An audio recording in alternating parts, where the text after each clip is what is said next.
Chris Cooper, Chapter 6. So, are we going to pick up the mulch? Jesse asked, drawing a puff of a cigarette as the crew's assigned pickup truck chewed its way down the dirt road. Troy's eyes hit Jesse's. No, sir. Brian is on his way with the dumper. Who's Brian? He's the foreman, apparently, chuckled Troy. Yup, Big Dick Brian. Jesse, Trevin, Lint, and Troy were given busy work somewhere inside the Fellowship's vast wooded property. It had been a few days since the kickoff. There was an old hiking path they were meant to dig up, extend, and refresh with wood chips right along the porous borderland between the Tabernacle's established zone and their more recent acquisition of Lucas Biological Preserve. Troy raced down the dirt road in one of the beat to hell vehicles Dan, the head of the Tabernacle's grounds department, had assigned them. Down the way they raced, kicking up limestones and pelting the rusty frame as they glided along. The church's vast property was so large it took GPS to find the guy's work area that day, in spite of the sporadic internet connection. Troy would occasionally glance down at his phone, ignoring the path ahead and verbalizing his frustration at the fumbling digital voice. A nearly featureless map app was one of the very few things left semi-functioning across the board on each of the guys' personal devices since they came here earlier in the week, each of them having received a link to it in their welcoming packets from the church to download. The app also tracked their hours worked in order to ensure compliant downloads across workmen and workwomen. Finally, swerving into a feasible shoulder of compacted dirt road, Troy parked and launched open the creaky door of the crew cab. I've got to piss like a whore, he yelled into the trees, turning inward to his door just covering his groin. All the woodland creatures and chipmunks nearby sped back into the woods. Horse, Lint mumbled to himself, seizing his seatbelt. Troy's was a work ethic that one had to get used to. Jesse often heard it floated amongst their friend group that Troy was the, quote, laziest, hard-working guy they'd ever seen. He wasn't caught without some kind of snack, usually sunflower seeds with shards of salted, mashed-up shells leaping from the corners of his lips, and a cold drink, his, quote, thirsty drink, as he'd refer to it, usually in a simple styrofoam fountain cup.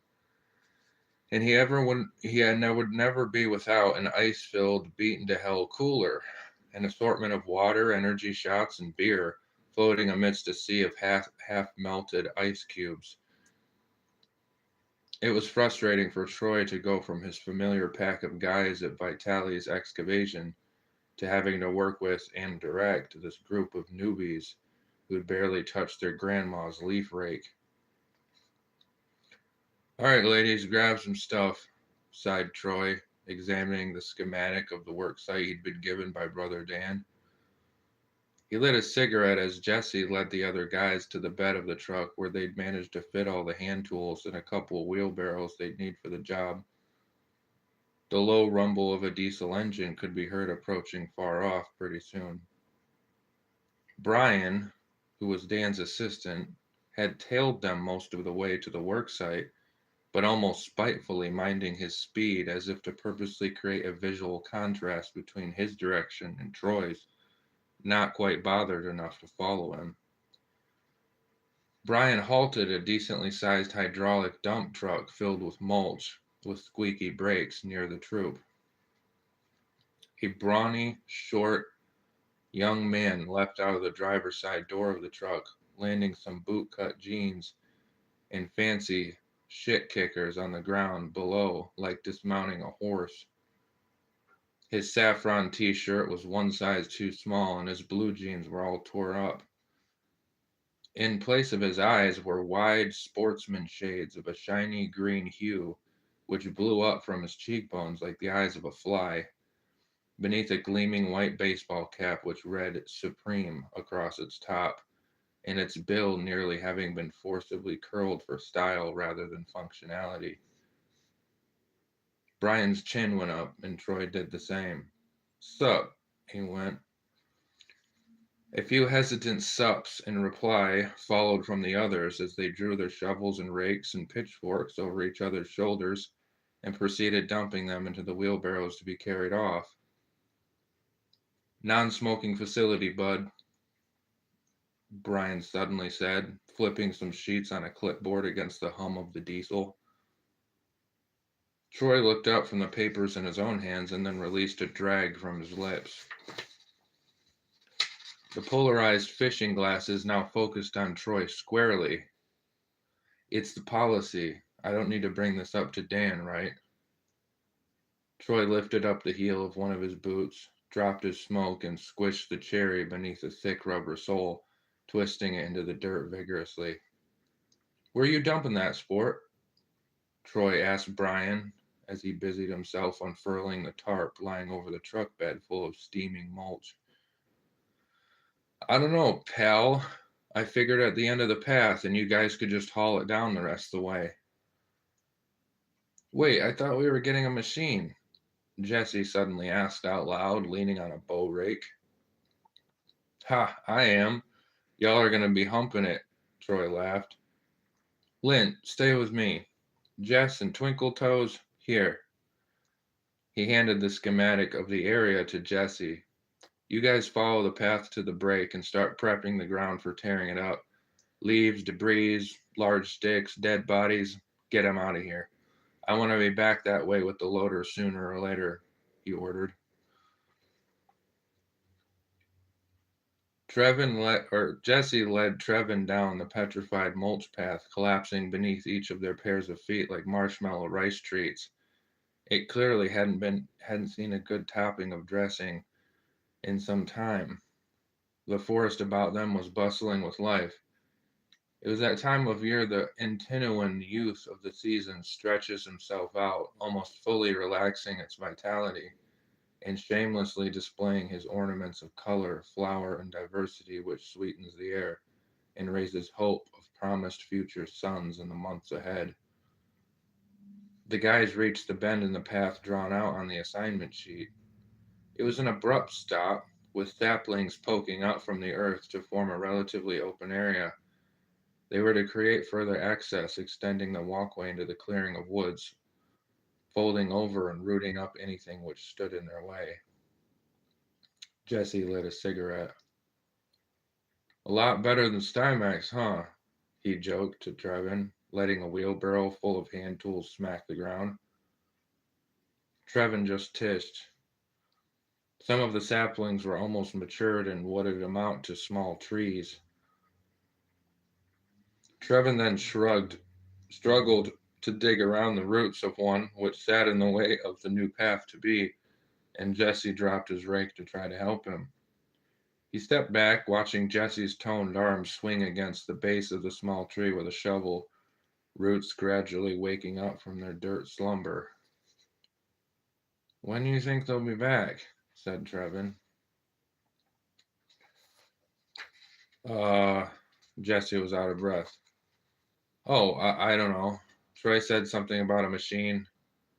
Jesus Christ, these roots are bad. Trevin kept watching, his arms crossed. Why don't we just stick to raking for now? They can get these with the machine, yeah? Said Jesse, drawing a breath. The two began clearing the minor stuff from the forest floor. Damn it, sighed Jesse. What is it? Said Troy. Nothing, my rake is just caught up in something. Jesse twisted the shaft of his rake to try to rend away piles of wet leaves and sticks. Next popped up sand, sending him back a few steps at the release of the tension. The hell? Jesse went, stooping down and brushing aside debris with his hands. An object tumbled out from beneath some material. It was a small shoe. Jesse rose the worm infested thing closer to his eyes. Inside the shoe was bound up crusty fabric, which he yanked out. Trevin walked over to his friend to marvel at the object himself.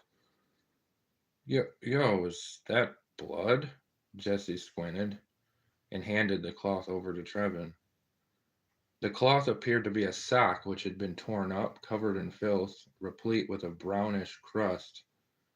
The guys looked at each other and began to scrape away more debris from where the shoe had emerged. Random articles of clothing started to spring up from beneath a mixture of sand and soft dirt and leaves. What looked like a blouse, some old jeans, and finally a broken pair of reading glasses. These are from like a long time ago. Trevin examined the twisted metal and frames of the glasses, worn into fogginess and cracked. Jesse lifted the spade of his shovel and crashed it into the resistance, then followed, and he hit again, except this time there was an audible crunch. Jesse reached down and uncovered what his shovel had hit, a long, blackened stick, corrupted by little roots, with a queasy yellow hue to it. Jesse immediately noticed tiny pores at each end of the stick. It was bone. Uh, bro, Jesse said. Just then, a loud crashing filled the air around them, followed immediately by a sobering thud. The guys frantically pivoted to find the source of the noise, drawing nearer to each other in the process. A large branch some distance away had fallen, tearing through the young leaves. God damn it! A voice bounced from inside the bush ahead. Jesse and Trevin shared wide eyes with one another and then looked ahead. Hello? Jesse finally spoke up. A series of sassafras trees were rustling. Who's there? Jesse shouted. Fuck shit. The same voice sounded out in a lower tone, cursing. Hey, barked Jesse. His knuckles whitened around the pole of his shovel. Troy? I'm sorry, exclaimed the voice. In a moment, the vegetation surrounding the fell branch collapsed under the weight of a person storming forward, struggling to get a mess off of themselves with twigs and shredded leaves. When the person drew near, their long dark hair was decorated with twigs and leaves, and they had on a dark denim jacket which was littered with graphic patches of various vibrant colors. Their pants, well worn, and were shredded up and down the chutes, and were topped with suspenders of rainbow stretching along their torso, revealed as they frantically batted debris from their locks. The glint of enormous amounts of golden jewelry and necklace cords covered their neck and chest, and feathered earrings hung from each ear, and their collar flew open to reveal the mounds of breasts. Across their face, bright solid colors were tattooed, one of blue and one of red and one of purple, upon their left cheekbone, their right, and finally, the very center of their eyebrows, respectively. A visible green stud also sat fixed beneath their bottom lip. The strange persons struggled out from the covering of the foliage, whipping their arms upon each other until finally letting off a long sigh and flicking a thin cigar's ashes onto the ground. They threw their hair back, gathering a bundle between ring-covered fingers, and started making a knot with a tie, the cigar dangling from their lips. Can we help you? Jesse wondered out loud. The stranger's dark, big eyes pierced Jesse's face. I fucking live here, mate, they said. What? Jesse giggled. The stranger flicked some more brush off their pants, and they kicked some tall black lace boots they were wearing against the teeming earth below. Who are you? Trevin finally spoke to the person. My name's Jin, they said. Jesse's face busted into a smile. Bro, you're funny, huh? So you live in the woods? Yeah, I wasn't sure how to introduce myself. Sorry, I'm really bad at this shit. They told me to do this thing, so anyway, Jen tried to take another drag off their cigar between their fingernails, a few of them painted in various colors, but the cigar had since went out. Hey, you got a light, perchance? Jen held out their palm. Jesse shrugged and reached into his pocket, tossing his plastic lighter to Jen's catch. Can we help you? Jesse insisted. I don't know, man, can you? I was just trying to find an inn, and I don't know, so Jen lit the cigar, declaring with a missile of smoke. That's better. An inn? To what? Asked Jesse. Look, I need work. I need work. I'm unemployed. Well, what do you want us to talk? You want to talk to the guys at the church, or? Trevin asked. No, no, fuck no, man. Jen began feeling around their jacket pockets as if searching for something. Well, we've got to get back to this thing, so Jesse relaxed on his shovel. Hang on, hang on. I put that fucking paper somewhere, Jen lamented. Paper? Asked Jesse. Jen shot up their chin. Yeah, the one you gave me. Trevin and Jesse turned toward each other, contorting their faces mockingly. Shit, I almost forgot about this thing.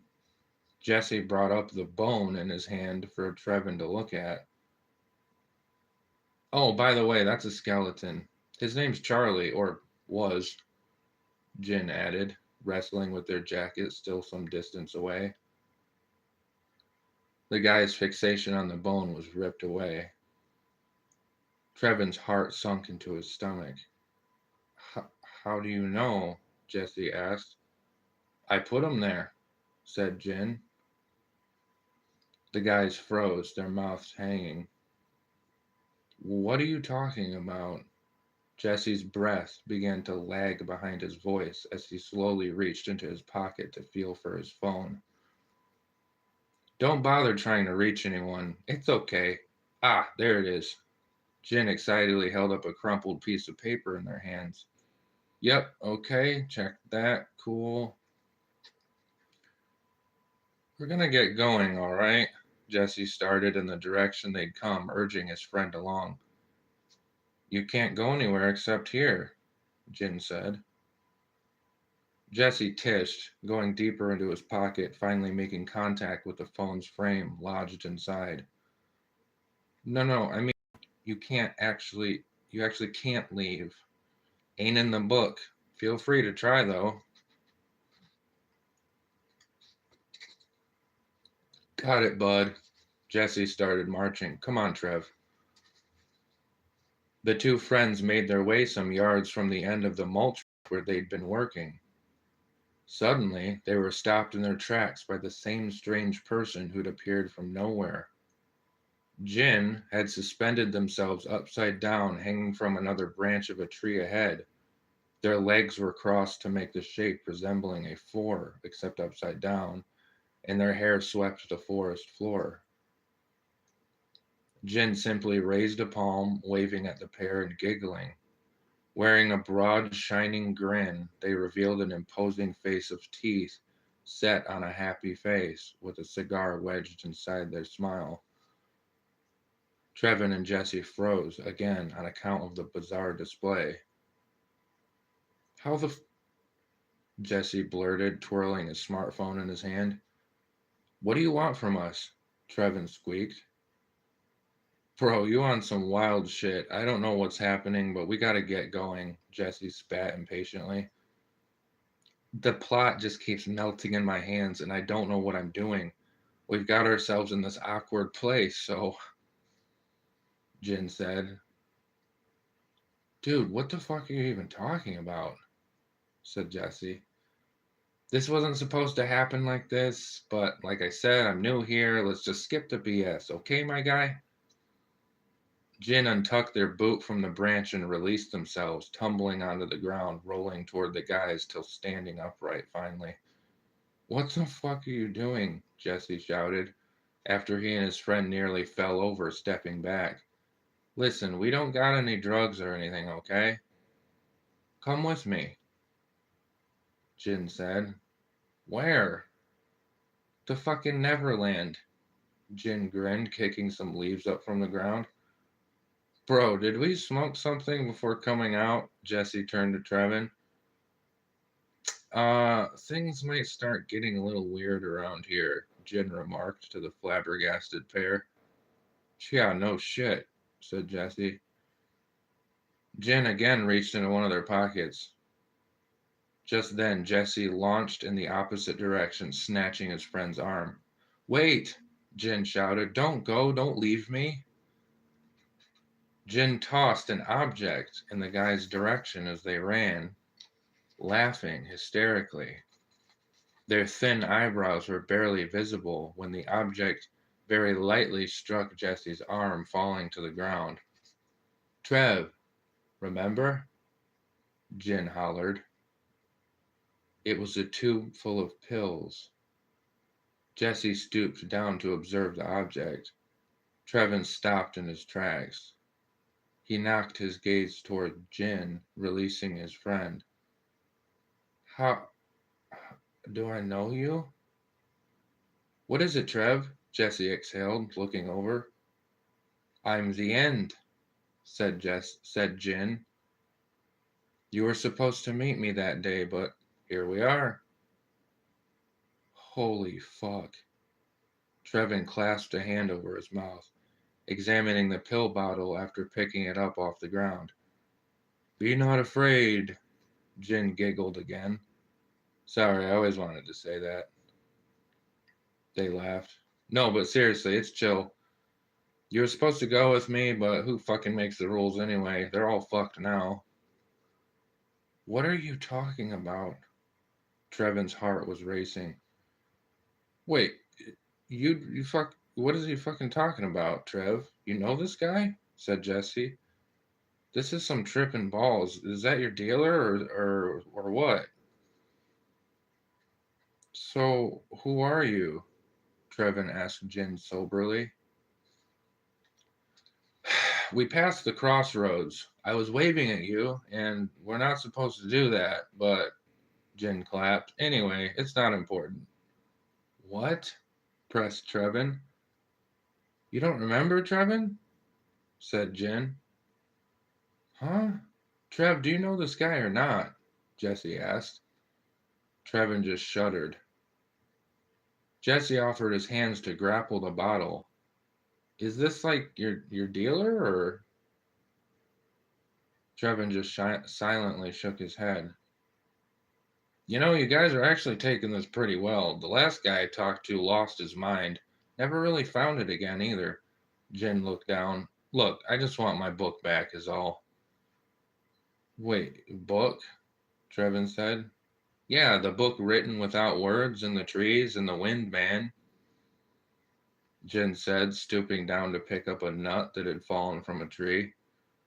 Between Jin's fingers, after a few seconds, a tiny sticky green bud began to climb into the air, bursting valiantly through its shell. Magic, Trevin nodded. Jin then reflected to themselves. They call a prophet not one who sees the future, but one who sees the present most clearly. They reflected, fixing their eyes inward till they were practically crossed. What the fuck? Wait till T gets a load of this guy. I mean, we've run across a lot of homies at Luke's, but you definitely take the cake. Jesse began lifting his phone and opened the camera, finding a little relief from Jin's goofy presentation. I wouldn't, Jess. You're gonna freak out. Jin glanced up from the sapling now resting in their hand. Jesse stepped back, holding up his phone, and hit record. After a few seconds, he wailed as his eyes processed what he was seeing, letting the phone drop to the ground. What he saw on the screen was himself pointing a phone from where he was standing back at him.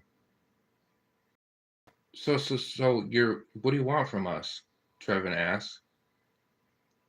Well, there's some really nefarious shit going down around here, and I need your help to get through, Jen answered. Our help? Why would you need our help? What, like to get to the church, or? Trevin asked. It's a long story, or it's supposed to be anyway. Trouble is, I can't be seen by everyone, said Jen. Why not? No, I mean, they literally can't actually see me. Jen chucked the root in their hands away and drew a long puff of their cigar. Yeah?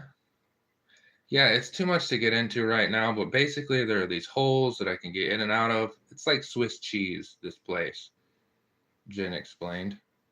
Right. Jesse raised his chin. You guys remember the streaker in your Bibles? The two friends looked at each other, almost laughing.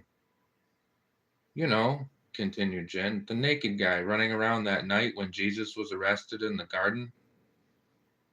Jesse laughed. What are you talking about, dude? There's no streaker in the Bible. Who is this guy? Hey, you got that scripture app, right, Trev? Asked Jen. I mean, yeah. Trevin reached into his back pocket. Mark 14:51 to 52, Jen winked, twisting their cigar. Trevin squinted his eyes toward his phone screen. Oh, no shit. Okay. Yeah, that's what happens when we're seen. The poor guy is still embarrassed. Written in the fucking Bible down the ages. You ever wonder how all that stuff in the gospel where no one was around, like when Jesus was by himself in the wilderness, somehow got recorded? Jen smiled. Yeah, that's us. Us? Said Trevin. Dude, let me just stop this whole fucking thing. Jesse put up his hands. You do realize how surreal this shit is, right? This is all just bullshit, right? You're just fucking with us. We've got to get back to work. Seriously. Ha, work. It's already done. You're just busying yourselves. Jin went. What? Anyway, what would make you think this is real? What, real like your name? Real like those sheets of wood pulp you dress in ink and shed in each other's blood over continually?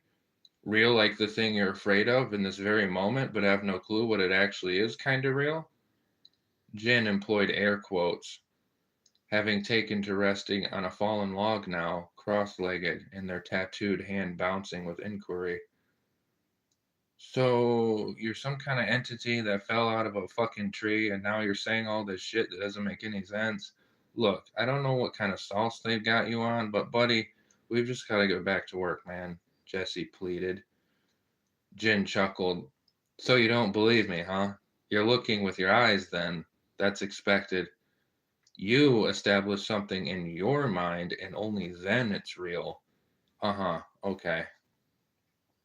Well, I mean, yeah, like what the fuck? This shit isn't actually real. Like the Bible and Moses and angels and shit. Jesus, Jesse clapped back. Well, what do you want me to do to prove it? I don't know, like a holy miracle or something?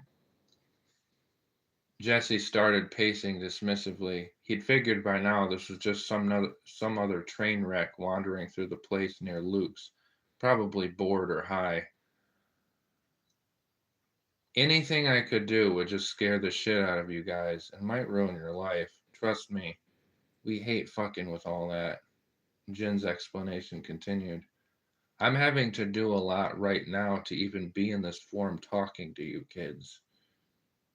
What do you mean? Trevin became genuinely curious.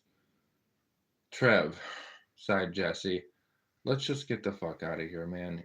He's just gonna ask for money. Jesse leaned into his friend, shrinking the volume of his voice between his teeth. Your brains couldn't process our actual form. They're not designed to. I'm wearing a lot more than clothes right now, my friend. Jen puffed again on their cigar. I call bullshit. Jesse just shook his head. All right, you want an example? Said Jen. The rules say don't tempt the Lord your God, but I ain't the Lord, Hondo. Sure. Jesse threw up an arm. Yeah, we gotta get back to it. Come on, Trev. Take a look at that sunshine. Pretty morning, huh? Jen observed, looking up and soaking in the air. Suddenly, a flash of the whitest light flooded the woods all around them as Jin drew up one of their palms. The sun changed position in the sky to go from that of an emergent mid-morning to high noon instantly. "Aw, fuck!" Jesse tumbled to his knees, gripping his eyelids, which began to stream tears, while Trevin ducked.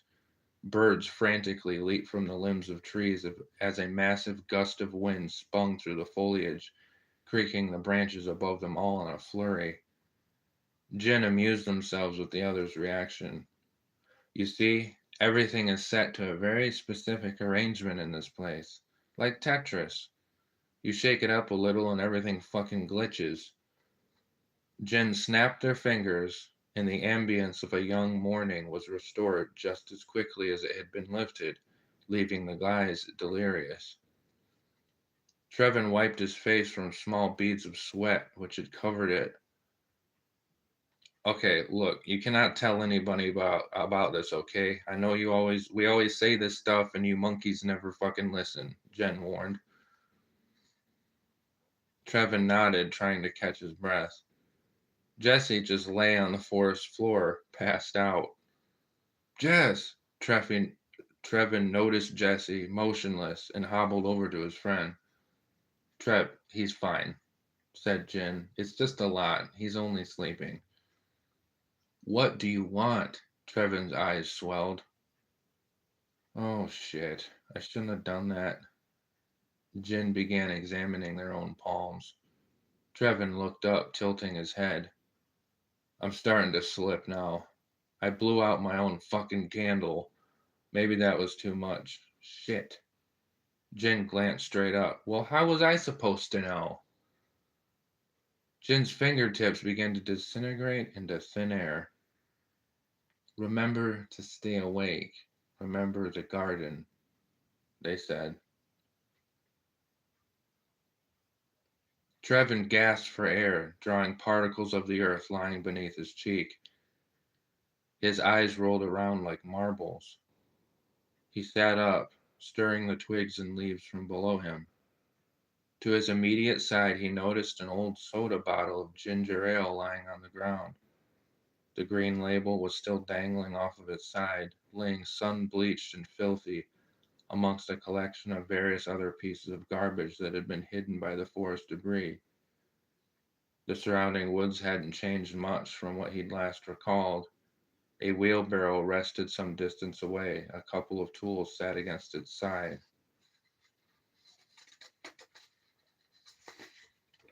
Looking forward, he spotted his friend, Jesse, who was strangely caught in a kneeling posture on the ground, his head just cocked back and his face resting skyward. He was snoring, only swaying slightly. Trevin crawled over to him and startled him awake. Jess, he pushed. What? He jumped. Memory began to settle into the blank space in Trevin's mind as he examined the ground below. What the fuck just happened? He nudged Jesse. Jesse snapped to and revealed a bottle of pills tucked into his hands. Trev, he said, where did you get these? And to his friends. Then a squealing sound began to approach, and the rumble of an engine followed along. It was Troy, riding on a mini track loader, making his way down the old mulch trail toward the area that was to be expanded, expecting his friends to be hard at work. Hey, you guys sleeping on the job again, or what? Troy hollered, bobbing up and down from the foot ledge on the machine like a peering barn owl. Trevin looked around and panicked. But their progress in cleaning up their assigned area had seemed to be almost complete. It was, to their astonishment, just about prepped for fresh mulch. All done.